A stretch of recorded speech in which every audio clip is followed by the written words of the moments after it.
Pemirsa, terkait larangan memakai sendal jepit untuk pengendara sepeda motor, Polrestabes Makassar menyebut aturan tersebut masih tahap sosialisasi. Baru-baru ini muncul aturan baru terkait larangan bagi pengendara sepeda motor menggunakan sendal jepit. Aturan tersebut lantas menuai pro kontra di tengah masyarakat. Bahkan ramai komentar yang menolak aturan itu di media sosial. Kanit Turjawali Satlantas Polrestabes Makassar Aibtu Tandi Apuan Pasiangan mengatakan, aturan tersebut masih sementara tahap sosialisasi di Kota Makassar. Pihaknya mengaku larangan memakai sendal jepit untuk pengendara sepeda motor masih sekedar himbauan. Ia menyebut himbauan tersebut ditujukan agar pengendara motor terjamin keselamatannya saat mengenakan alas kaki yang lebih memadai dari sendal jepit. Yang pengendara menggunakan sandal jepit, kami sudah dengar juga dan sudah dihimbau. Namun untuk di Kota Makassar saat ini masih kami sosialisasi. Ya. Ia menambahkan, sementara tidak ada penerapan sanksi tilang bagi pengendara motor yang mengenakan sendal jepit. Namun imbauan dilakukan demi keamanan dan keselamatan pengendara. Sebelumnya pemakaian alas kaki tersebut sudah memiliki standar yang tertuang dalam Peraturan Menteri Perhubungan Nomor 12 Tahun 2019 tentang perlindungan keselamatan pengguna sepeda motor. Wahyu Saputra, Selebes TV. Sudah ribuan pengendara di Kota Makassar yang terjaring razia Operasi Patuh 2022 hingga hari keempat. Dari data sementara pelanggaran terbanyak yakni pengendara roda 2 yang tidak menggunakan helm. Baik, ayo silakan sini.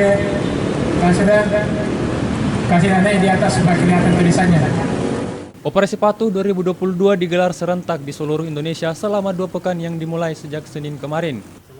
Khusus untuk Kota Makassar, ada 3 titik operasi yang dipusatkan di dalam kota. Pada hari keempat pelaksanaan operasi, banyak pengendara motor yang menggunakan knalpot brong terjaring razia. Para pengendara ini langsung ditilang dan diberi himbauan oleh petugas. Tidak ada denda yang diberikan, namun knalpot brong yang diamankan langsung dihancurkan di lokasi. Dari data sementara, pelanggaran terbanyak yang ditindak yakni pengendara roda 2 yang tidak menggunakan helm. Kanit Turjakwali Satlantas Polrestabes Makassar, Aibtu Tandi Apun Pasiangan menyebut, sudah ada ribuan pengendara yang terjaring razia hingga hari keempat operasi. Mereka yang terjaring ditilang secara simpatik tanpa pemberlakuan denda. Pelanggaran-pelanggaran yang prioritas dalam Operasi Patuh tahun 2022 tahun ini sudah ada disebar ke masyarakat, ada 7 poin. Yang pertama, pelanggaran yang tidak menggunakan helm, itu menggunakan HP pada saat mengendarai kendaraan, melawan arus, terus mengendarai kendaraan dalam keadaan mabuk, terus di bawah umur, dan ada 7 poin ya. Yang paling banyak mungkin Pak yang ditemukan itu apa saja? Yang paling banyak ditemukan berboncengan lebih dari 2 dan tidak menggunakan helm.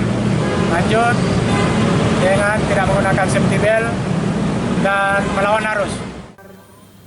Selama pelaksanaan Operasi Patuh 2022, ada 7 pelanggaran prioritas yang akan ditindak, antara lain tidak menggunakan helm, melawan arus, tidak menggunakan sabuk pengaman, menggunakan handphone saat berkendara, pengendaraan sepeda motor yang berboncengan lebih dari 1 orang, mengemudikan kendaraan dalam pengaruh alkohol dan melebihi batas kecepatan maksimum.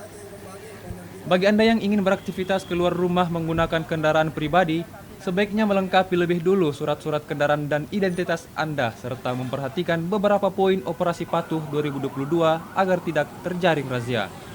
Wahyu Saputra, Selebes TV.